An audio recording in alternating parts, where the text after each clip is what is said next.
Okay, well, I've worked for Oyster Harbour Catchment Group since about 2017, but we are having our 30th anniversary kind of this year, so 1992 to 2022. Oyster Harbour, basically, if you see the Stirling Ranges, Oyster Harbour Catchment is kind of a triangle from the Stirling Ranges down to Albany. So it's kind of the group really is to represent rural landholders in the catchment with the aim of protecting the harbour. So we don't have a huge amount to do with the harbour itself.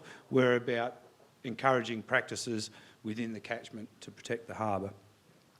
So look, there's been so many projects over that time, it's kind of impossible to go through them all, but you know, waterway fencing has been a really important activity, and most of the Calgan main channel was fenced, you know, in the 90s, and then a lot of tributaries, hundreds of kilometres of fencing. Feral animal control works and monitoring is ongoing, weed control projects, and I guess not so much now, but we had some strategic catchment projects in the early 2000s. We're talking about engaging with landholders, really, aren't we, for private land? So maybe I'll just talk about my project and the engagement with landholders in what was the Regional Estuaries Initiative and now the Healthy Estuaries Project. I have to give a bit of credit to David Weaver and the team at DPIRD who works with us on this project, and also Department of Water. Engaging with landholders, I don't know if I'm the best person, but from my experience, it's really about building familiarity and building trust, and part of doing that is you have to be out on farms, and like forums like this are great, but we've got a scattering of farmers here, but a 3-day workshop or forum to expect a lot of farmers to come along is probably a bit of a stretch. So working with farmers, you've got to kind of work in with them. One thing that we've tried to do, we've got a bit of a Southern Beef network, which is really just a network of a list of beef growers in the area, trying to have short field days, either a breakfast, that's where the famous Big Bruce's breakfast I just love comes Big Bruce's in, breakfast. which is a bone of contention, because I said it's not Big Bruce's breakfast, it's Bruce's Big Breakfast. But then I saw on the advertising it said free famous Big Bruce breakfast. Anyway, and I mean, that's not just about how good the bacon and egg burger is. It's through the Regional Estuaries Initiative and the Healthy Estuaries Program, building familiarity with the farmers, and when you write something like that, they know who you're talking about and they know what kind of event it's going to be. So the thing with I'll just say Healthy Estuaries because they're kind of the same thing, is one of the great things is at the start, we didn't have a full list of every landholder in our catchment, and DPIRD couldn't give us the list, but they could send out an email that I wrote, and they could send that on our behalf. That way they're protecting their client information system. So that was really good because that allowed us access to some growers who we hadn't normally been involved with, because often you get some very keen growers and they come to a lot of stuff. How do you access these other ones? And the other key thing I think is having, with the nutrient mapping program, it was a production-based thing, but there's production and environmental benefits. And actually the point where we're trying to get to is for farmers to be applying the correct amount of fertiliser to achieve their maximum profitable production and no more. So if for us trying to protect the environment and for farmers for their profitability, we both want to be at the same point. So that is a really good factor to be heading for. And of course, that production-related stuff, which we hadn't been involved with as much, got a foot in the door, whereas when I first started, I had the intention of going out and knocking on doors. How you going? I notice your creek line's not fenced. You know, would you like to fence it off or whatever? Well, they wouldn't even call me back because there's a bit of fear about maybe the Department of Water is going to take the land ownership off them. But then when we're doing the soil testing program and we're mapping the property and we're going through the paddocks and we've sort of done a certain amount of stuff, we've asked questions all about the fertiliser without making any judgment. We're just doing an audit at the start, and then we do the soil testing later on, and then agronomic advice, etc. So we're doing the map, and then there's a creek line there, and I said, "Oh, was this creek line here fenced?" "Oh no, I was thinking maybe I would fence that." And I'll say, "Well, you know, we've got a program to fund fencing off of those waterways." So on one hand, we had people taking up the soil testing who also then fenced the waterways, and we had some other people that fenced the waterways who hadn't done the soil testing. So that's really good having those both things. So how am I going for time? Yeah, I reckon we'll give you another minute, Bruce, and then we're going to hear from Tegan a bit, because we're going to have a question panel too. So yeah, but you're doing awesome. Okay, so I guess the other thing I like about what David Weaver says about the soil testing is evidence-based decisions, right? So you're making decisions about fertiliser based on evidence, which is the soil test and the tissue test, and then tables on how much is required to achieve maximum production. So, you actually have to present a case to farmers. And I don't like the idea that sometimes it comes in the language, "Oh, we're going to change farmers. We're going to change." I don't know anyone that's changed farmers. What are you going to change them into? So it's not necessarily that you want to change farmers. There might be some activities or practices which it might be preferable for them to take up or something.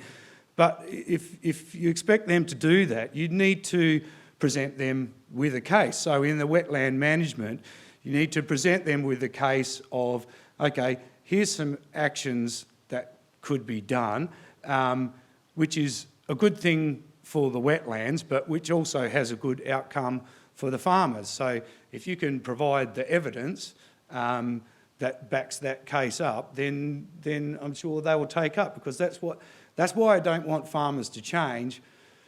Well, some of them I do, but the thing about farmers is they're adapting all the time, and they're often adapting faster than we can do research and find the answers. And I mean, you talk about adapting to climate change. If you've been in this area for 20 or 30 years, you only have to see how cropping has moved south, and that's an adaptation to climate change. So we don't want them to change, we want them to keep adapting. And so if you present them with a good case and it's economic and has good outcomes, then they will adapt to that. So that's it. Great. Thanks, Bruce.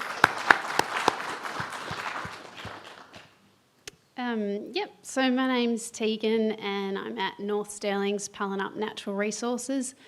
So we're fortunate enough to work on Goreng country, which if you look at the map, our sort of sub-region hugs the northern border of the Stirling Ranges National Park and heads north up through Borden and then covers the towns of Noangarup and Ongarup as well. So I moved to the region at the end of last year and have been with NSP for this year, and I've taken over the Waterways Restoration project, which is a state NRM funded 3-year project, and it's in its final year, finishing up at the end of this year. But I guess that's been a really good way to connect with landholders. Sort of got thrown in the deep end. Had to start by contacting, I got given a list of about 40 landholders and I had to phone them all and conduct a bit of a phone survey, which was a great introduction.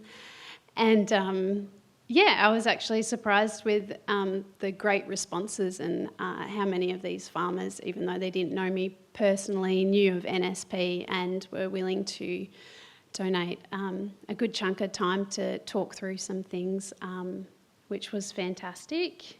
Along with the Waterways Restoration Project, NSP, is involved with a lot of other projects, including feral animal control. We've got a large RLP project concentrating on carbon farming and threatened species. A little bit more about us.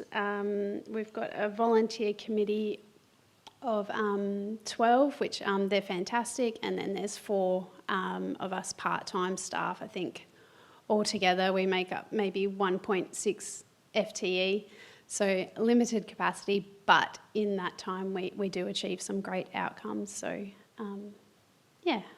should I leave it at that? You can do, yeah. Okay. Thanks, Tegan. I'll introduce Gillamii and then you can move on to your panel of questions. I work at the Gillamii Centre. Our office is based in Cranbrook, but we're privileged to work on Menang and Goreng land. Beautiful Budja it is. We're based at the footsteps of the Stirling Range National Park, and we have incredibly diverse vegetation, proteaceous species, and we also have an incredible, and you can just see it on the map there, a couple dots, and those are the Pallinup Wetlands Suite. And we have incredible lakes such as Lake Pereira Cup and Noonajup, so definitely a town that's very ingrained in a wetland ecosystem. Our motto is to lead and inspire productive agriculture, healthy natural ecosystems and rural communities, so everything we do is guided by that, as well as a very diverse and brilliant committee and community as a whole, and that keeps us very busy. Awesome. Thank you, Ashley. Some great introductions, and I'm going to take liberty in adding to that as well, because I've worked quite closely with a number of these groups over a couple of decades, actually. And the point of difference that we have with our community Landcare, community catchment, various names, grower groups, the point of difference that they have is that they are connected to their community like no one else can be. And with that, their membership, their committee, it's all their local community. All of these groups have been in their landscape for over 30 years. All of them formed out of the local land conservation district committees, which were attached to the legislation of the day, So the act that John was talking about earlier, the Soil and Land Conservation Act. So they've been around a long time and they're still there. So I think that's something to be really proud of as a region, and I know that these guys are really proud of that as well. So, some leading questions, but then I'm actually going to throw to the floor, because with these groups and their closeness with landholders is, the opportunity to learn from them and also to give advice to them as well about how we can better engage with landholders. And Bruce, one of the things I'd like to touch on, but we might not start with it, is the community-based social marketing. And if you could tell the attendees how the Regional Estuaries Initiative program inbuilt that in its delivery. But maybe you can start with that if you like. The community-based social marketing, we're moving a little bit away from that model. Or perhaps I won't go into the reasons. Community-based social marketing is really good if you select one specific practice and you can specify it so it's not divisible into any other activity. So, for example, protecting wetlands is not a non-divisible activity because there's fencing, there's protecting the water and that. So you have to get things into this non-divisible activity, okay? So that might be to fence out Yates swamps at a 30-metre buffer or something like that. And then you have to go through this whole chain of events that has to happen for that. So you look at all the actions that have to take place to get to that end point. But I think one of the most important things is you do this barrier benefit analysis and you ask the people involved. So in that case, it might be farmers. You ask them, what are the benefits of fencing off your Yates swamps and what are the barriers to fencing off the Yates swamps? So then, and what I kind of like about that, and I guess we're doing that with our pre-survey, with our fertiliser program, but it is kind of built into the program that giving them some assistance with carrying out the soil testing is taking away one of those barriers, particularly for beef farmers who tend to not to have been soil testing as much as the cropping people. So that barrier benefit analysis is really important because one, it's getting people to talk about what the benefits might be, and also it's bringing up the barriers. And another one, for example, is if in fencing off creek lines, we end up with this huge woody weed control problem. And so there's farmers out there that might like to fence off their creek line, but they've seen where their neighbour has done it, and the creek line's full of Sydney gold mottle and blackberry. So there's a barrier that needs to be addressed if you want that guy to fence his creek line off. So in the new Healthy Estuaries program, though, you mentioned the CBSM, you moved away from it a little. So what approaches is that new? It's still the same kind of area, and although I said about not changing farmers, it is kind of behaviour change science. It's like a division of psychology, whatever, yeah, it's not as specific. As I say, some of these actions around, say, protecting wetlands, it's a very complex system. It's not easy to actually say. So, say for Department of Water, getting people to change the shower heads. See, community-based social marketing, that's an easy one for that. When you get to more complex issues, and even we've found with fertiliser management, it's a little bit complex to necessarily apply that as well. So yeah, it's just things adapt and move on because what you're trying to do is get, you're not going to say to people, don't put on more than 50 kilos of something because you don't know what the recommendation is because you haven't done the soil test. It was very strong and very good in the development of the Healthy Estuaries project, and certainly was taken in. And then where we're going now is more this kind of changeology. I've said change again, even though I must be a hypocrite. But it's changing practices, not changing farmers. Yeah. Thanks, Bruce. Good clarification there. I might ask Ash, and you can get me back later. You can start, and hopefully all three of you, but you can add to this. What are the major issues impacting on your ability to deliver effective catchment management? You really put me in the position to say it first, haven't you? It's the obvious thing in the room, which is capacity. Capacity. We've got, and even just back onto the engaging with farmers, we don't have an issue of people and landholders coming to us wanting to do work, wanting to fence off their lakes, wanting to revegetate. What we do have a struggle with is the capacity to do that work a lot of the time. It comes in the cyclical funding cycles, but it might be a whole 2 years before they actually see that on their property, and then you lose that momentum. So that is one of the issues. Thanks. Tegan, Bruce, would you like to add to that? staff capacity is a big issue.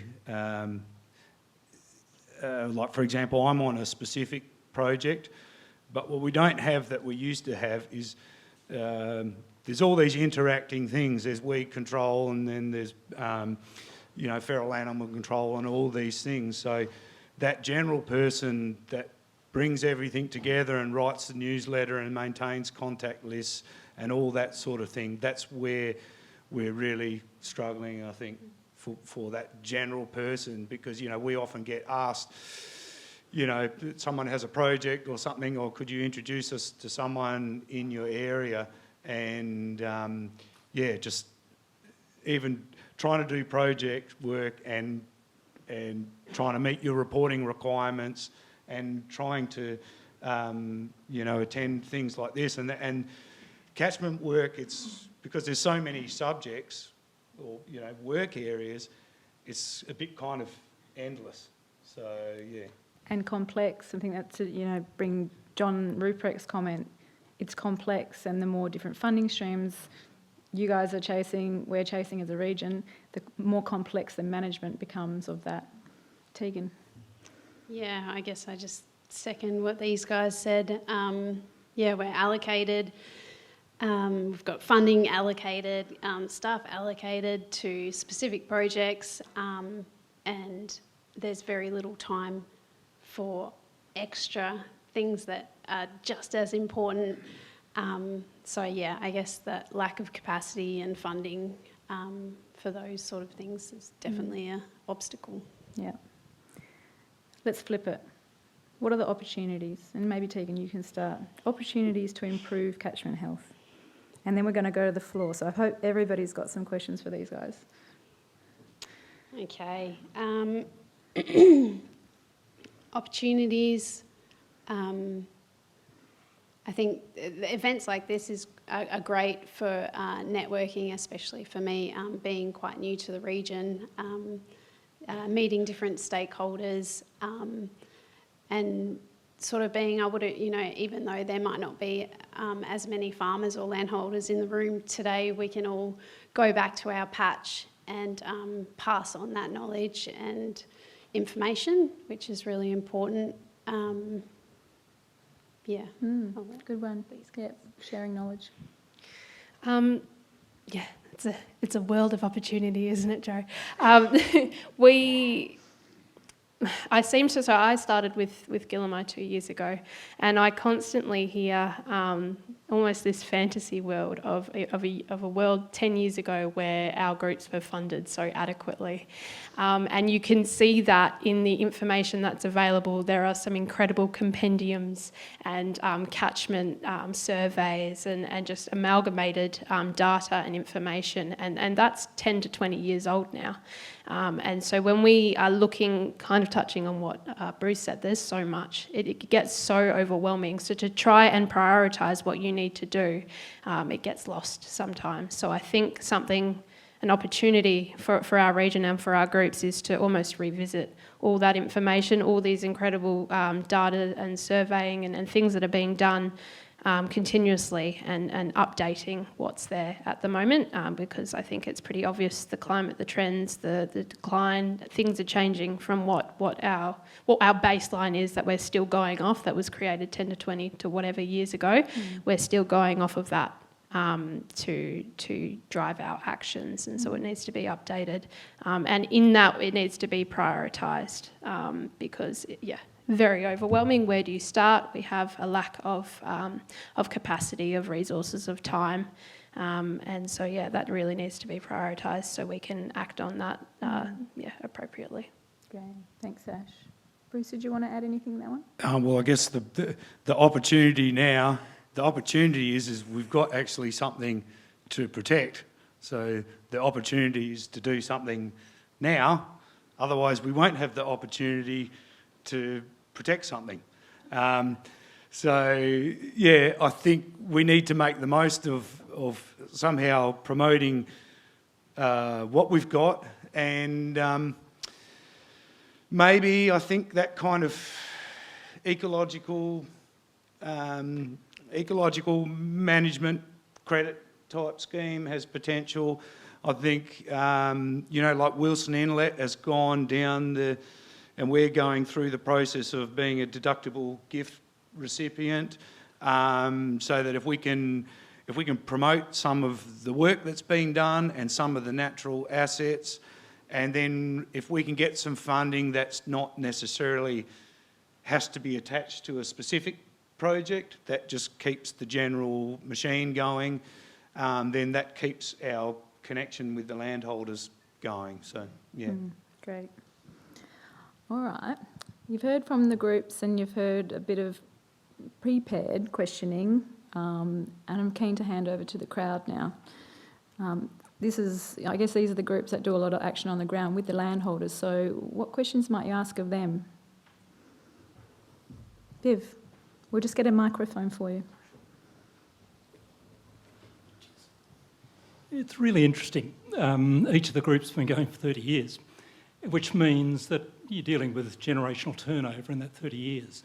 Excuse me. So my question is, if you're beavering away with behaviour change now, to what extent are those behaviours you're trying to change the same ones that were trying to change 25 or 30 years ago? So my question is there a sense of perpetual change that you can see, or is there a sense of having to, almost each generation, start again and keep those same changes going? For example, fencing Yates swamps or doing soil testing. That's been around for yonks. So is there a sense of having to keep doing it forever, or is there a perpetual learning process? That's such a good question, Viv. Yes and no. I think something like with the soil testing program, the best scenario is when you've got the father and the son, and the same with we have this grazer matcher program, which is quite intensive. That's only eight farming properties doing intensive grazing workshop. And so you have the father and the son, and one, in some cases, the son saying, we've got to move forward and do this. And then in other cases, and it's not actually the father and son, there's plenty of daughters and that as well. And so the daughters want to go ahead and do a different thing, and then the father's saying, oh, no, we know there's a risk in doing that.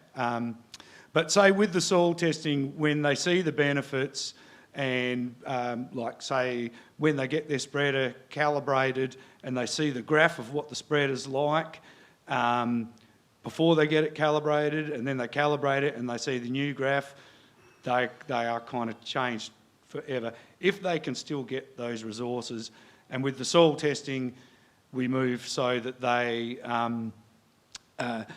instead of the department doing the testing for them, they borrow some equipment and they have an auger and they run around and do the soil testing. So if you can maintain that equipment, and that's good. On the other hand, on the fencing of the Yates swamps, particularly in, I don't know, and this is not quantified in any way, but you have the example of the older generation of farmers that's seen all the salinity and has gone through the process of fencing out all the waterways and the salt areas, and then you have the younger ones who haven't seen what it was like before, and they're very focused on their thing that they get a kick out is getting the really high production, so they don't necessarily have as high in their priority list as what their parents might have in protecting the landscape and say how much interest they have in native animals. But that's not a generalisation, that's just kind of like an example, so it can be both. I don't know if that... No, I was going to say exactly the same thing as you did just then, Bruce, is we're actually seeing a shift from generation in the attitudes, and I think it was supported, I can't remember the document, Carbon something, I think you did some of the surveying for it, Jo, that the younger generation of farmers coming back have far less positive environmental attitudes than the generation above, purely because they didn't see the effects of all, well, as worse effects, I suppose, as salinity and whatnot, and they didn't go through all that land care that their, fathers and grandfathers and whatnot did. Yeah, that's a Carbon Positive Australia, the Carbon Care report. Yeah. Yeah, good point. And I wonder, Bruce, if you wanted to share with the crowd, we tried to go back to catchment management planning or farm planning with Oyster Harbour Catchment Group a couple of years ago. And do you want to share some difficulties? So we recognise that there is a bit of a generation gap, that the immediately preceding generation who are now retiring went through the Landcare and all of those, was hugely supported by state government and lots of funding. And now it's a generation change with reduced capacity in agencies, etc. I'll let you take over, Bruce. What was the ultimate result of that project? Hard work. Yeah, I think we were in the dream time. We were dreaming about the dream time. And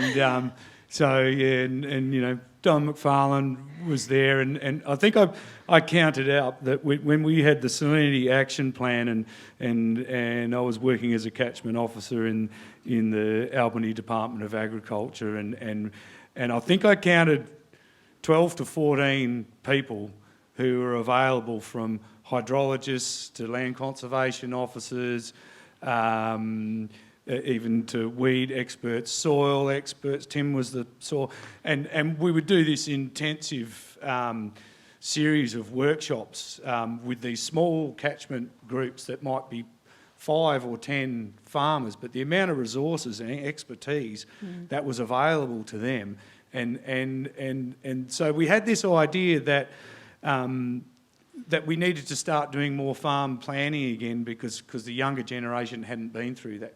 But then when we tried to do it, there wasn't anyone.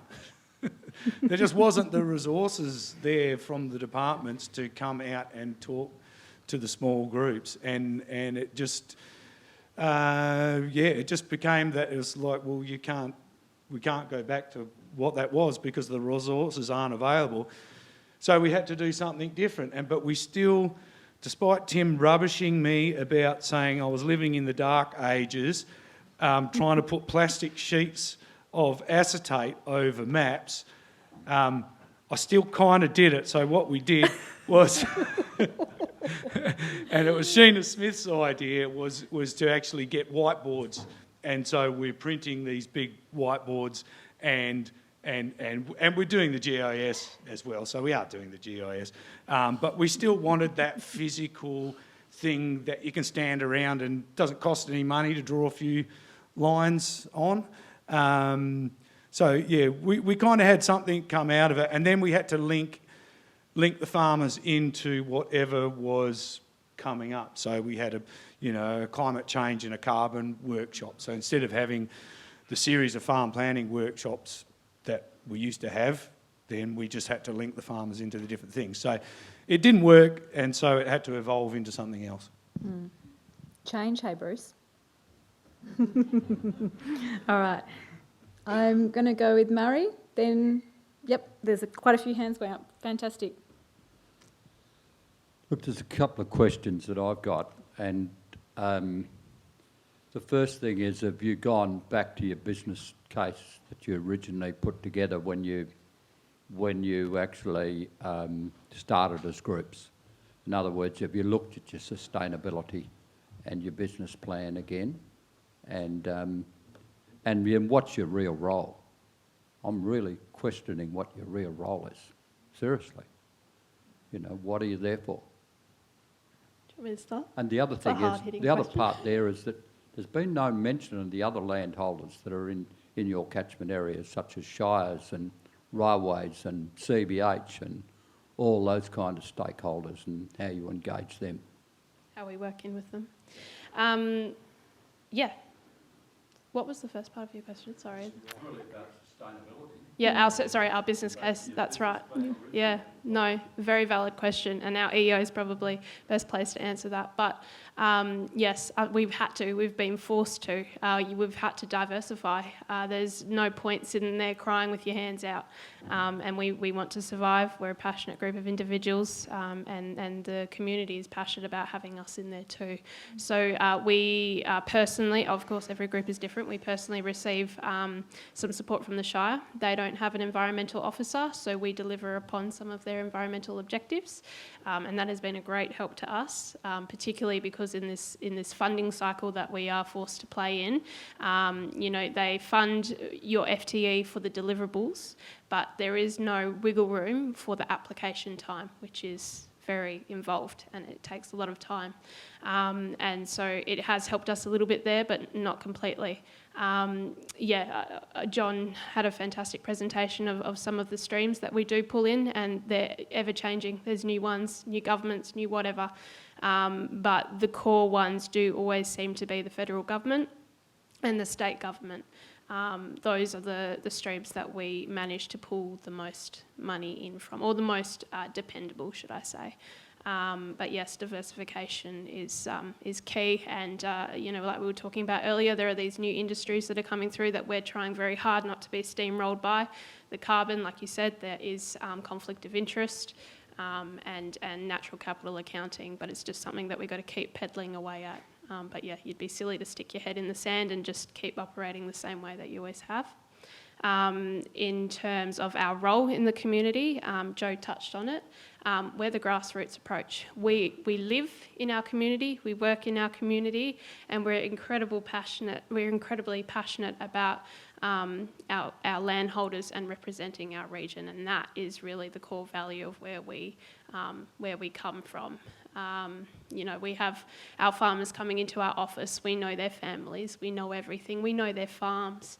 We're linked to it as well, and I think that's really where the great power is in our roles and our validity in this. You're saying that your role is more about social capital than about land restoration? It's all. We do it all. It's because it is linked, social, economical and environmental, it's linked. We do. We have all those what do you call them, like bread and butter projects. We do our revegetation, we do our fencing, we do our environmental education, we do our agricultural trials. It's a real smattering, and it gets confusing sometimes, I won't lie. It does get confusing sometimes. I don't think I've ever been in a role in which we are forced to justify our existence and at the same time being approached with an overwhelming amount of landholders and opportunity. Like you spend every day justifying what your role is, why people should give you money, why you should do what you're doing, and then can't keep up with all the phone calls, emails and opportunities that people, landholders, organisations, businesses are throwing at you. So it just seems that for some reason that isn't connecting and being. So it's a major burnout issue too. It's very fascinating. We saw that with the Fitzgerald Biosphere Group and the Ravensthorpe Agricultural Initiative Network, who aren't represented here today. But when there was the severe flooding and when there's drought situations, and with the withdrawal of state agency from those town sites over the decades, farmers and the community go to those groups. But what the panel are saying is the resources for them are simply not there, or they're there at a grant sort of not ongoing level. We're going to go to Jenny for a question. Can I just make a... Yes, please. Sorry, Bruce. In addition to that, as far as our role, if you imagine if there was a farmer on his own who wanted to do a restoration project, and we kind of, I guess there's this assumption there is farmers who are not involved with us that do very good restoration work. But if there's a farmer that was seeking funding to do some restoration work, on their own, it would be very difficult to apply to the state and federal government for one single farmer. It just, you wouldn't get anywhere. So kind of our role is to link those farmers together to make a project that's got, it's more across the landscape as well, rather than one farmer on their own. So you can link 10 farmers together that are doing a project, then you've got a project that not only is will have better effect because it's on more of a landscape scale, it's got more chance of getting funded. And that's kind of one of our key roles, is to try and ensure as much as possible government funding that is available for these kind of works, that it actually gets to the farm to build a fence or to plant a tree or something like that. All right, Jenny. You've spoken about staff and everything, but how important are the volunteers to your organisation?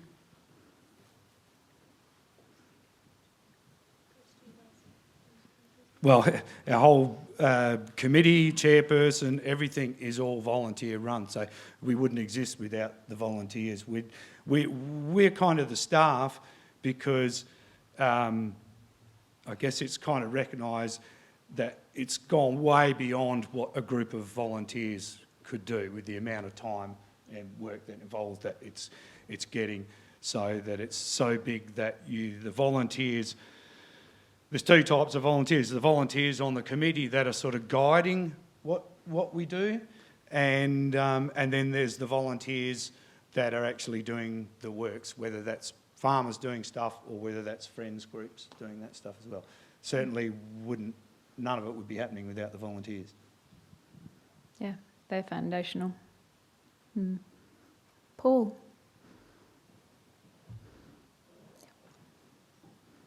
Yeah, I guess I'll try and combine two questions.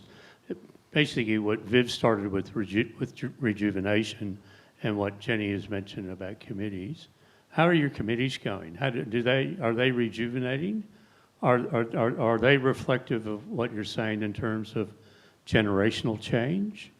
Are you getting younger committee members coming through? So it's about sustainability of the committee process, because without those committees, you're dead, aren't you? Yeah, definitely. We're in the, we've got our AGM coming up, and a lot of our committee members have done their 2 years and are maybe looking at stepping back.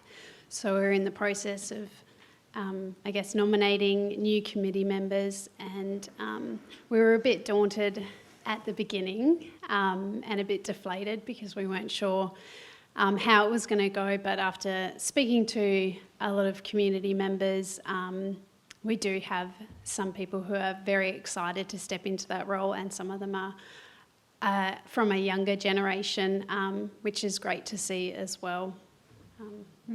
So, yeah. Very valid point. I think it's probably important to note as well, rural communities on a whole are declining in number. So it doesn't matter if it's the tennis committee, the sports club committee, or the Landcare committee. It's a global issue in that way.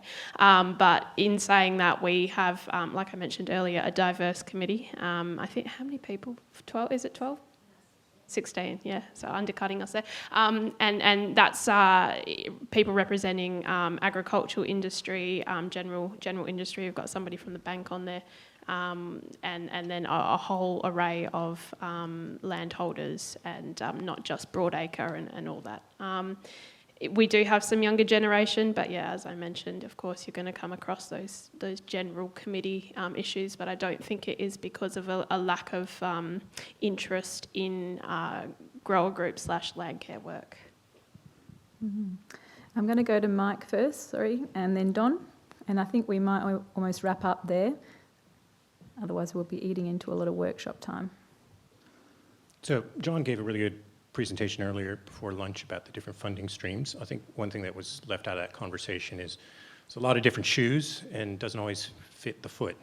So, and I think what's particularly a danger in under-resourced or low-capacity organizations is the danger in sort of mission creep in chasing the funding. And I imagine it's a challenge for everyone. I'm just wondering if you could comment on how do you feel you're able to manage that challenge of staying true to your goal, but also having to go for funding that has certain strings attached?